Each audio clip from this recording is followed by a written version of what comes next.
In 1497, the British Empire didn't exist. England was just a second-tier power on the rainy edge of Europe. It lacked a serious navy, and to the north, Scotland was a fully independent kingdom, closely allied with France.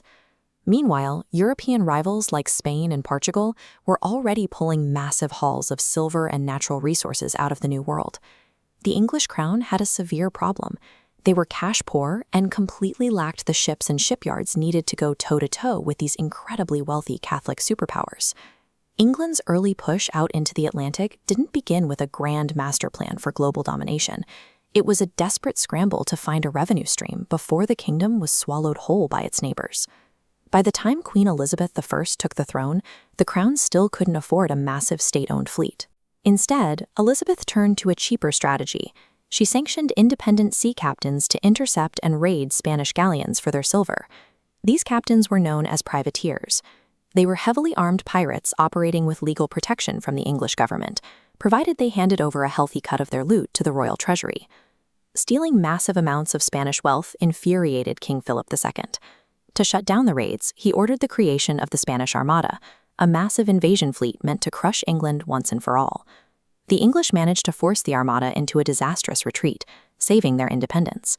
But the skirmishes and the counterattacks that followed cost the lives of thousands of sailors and nearly emptied the English treasury. Relying on piracy was proving far too expensive to maintain. This chaotic period set the template for everything that followed. The crown learned it could achieve its geopolitical goals on a budget by outsourcing the heavy lifting and the financial risk to private actors looking for a payout. To actually settle the new world, the crown embraced the joint stock company. Instead of the monarch footing the bill for a risky expedition, private shareholders pooled their money to fund the voyages, expecting a return on their investment. When the Virginia Company of London founded the Jamestown settlement, they operated with a single objective: to make their shareholders a profit. The colony functioned as a corporate outpost, with every policy designed to turn the wilderness into a revenue stream. Finding no easy gold or silver, the corporate administrators quickly pivoted.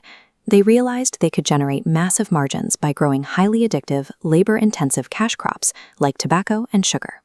This schematic of a slave ship illustrates the brutal solution to their labor shortage: industrializing the Atlantic slave trade. Initially relying on temporary indentured servants from Britain, purchasing enslaved people offered shareholders a better financial asset with no obligation to ever grant them freedom. The incredible wealth generated in the Atlantic was the result of a ruthless corporate accounting system where human beings were reduced to simple overhead on a balance sheet. Seeing the immense profits flowing into London, Scotland tried to build a rival trading hub. In 1698, they attempted to establish the colony of Caledonia in modern-day Panama. It was an unmitigated disaster. Starvation, disease, and a Spanish blockade destroyed the settlement, wiping out nearly a fifth of Scotland's entire national wealth and pushing the kingdom into bankruptcy. This engraving depicts Queen Anne receiving the 1707 Act of Union. In exchange for England absorbing Scotland's massive colonial debts, the two kingdoms were unified into Great Britain. While the Act of Union solidified the Protestant succession, it also functioned as a massive financial rescue. By trading its sovereignty, Scotland secured English financing for its debts, effectively ending the economic crisis brought on by its colonial collapse. Halfway across the world, the East India Company was evolving far beyond the scope of a traditional trading firm. By the mid-1700s, it operated as a private state, commanding its own professional army and governing territory independently of the crown. Using that army, the company executed a hostile takeover of the Bengal region. Suddenly, a boardroom in London had the power to levy taxes on a population twice the size of Britain itself.